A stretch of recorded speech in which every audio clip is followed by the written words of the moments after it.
I guess, growing of a relationship with Brian Smith going? I mean, he's new to you. Yes, yeah, great. He's doing great. He's learning defense fast, and we're working together. We got a lot more time together with safeties and corners, spending time together. So everything's going pretty smooth. We talked to Jordan in Florida, and Jordan seems really comfortable and maybe even more confident than he did a year ago. Where's he at right now in your estimation in terms of his growth and everything? He's doing a hell of a job. The kid works hard, works his butt off.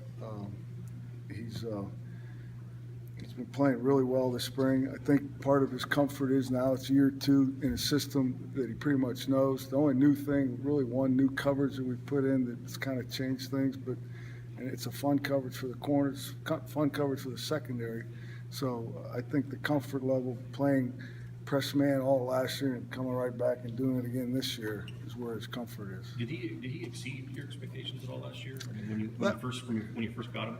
Well, being honest, watching prior year on film, we watched all the games, and he was impressive then. I was impressed with him, Strib, Clark, for those guys to be able to play man the way we want them to play man, to be able to handle that transition last year. That was impressive, all 3 of those guys. So, and now the carryover is very helpful. Where can he still get better, Jordan? Jordan?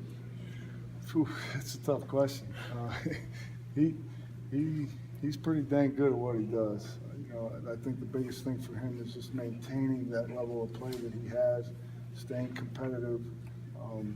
Maybe if I was being critical of him, use of his hands downfield, but he's doing some really good things. How do you coach a guy? I'm sure you coach other guys that are at the top of their game like that. How do you approach them differently than maybe the normal player does? You don't. You just coach them the same. You be consistent with all of them. At times use guys like him and Strib as examples, but you got to be consistent when you coach them. That's what I try to do. I hope I'm doing that to those guys.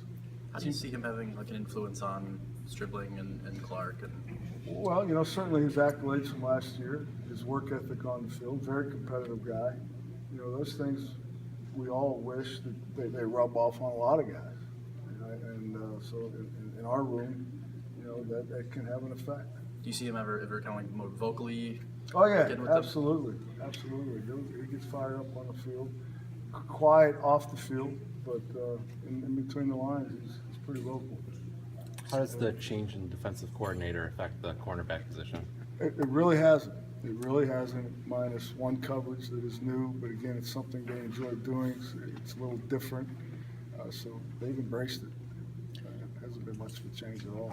Those top 3 guys seem like clear top 3. Are there other working their way into the rotation or guys that are kind of Well, toward the field? Brandon Watson, started off really strong and like to kind of fell into a little lull. We've talked about it, and he understands that these last 3-4 practices, the spring game is going to be big for him. They got to understand they got 2 young kids coming in our position as far as corners go. They're pretty good players. You don't want to lean on a freshman, but you would hope that they could bring competition into the room to make everybody better.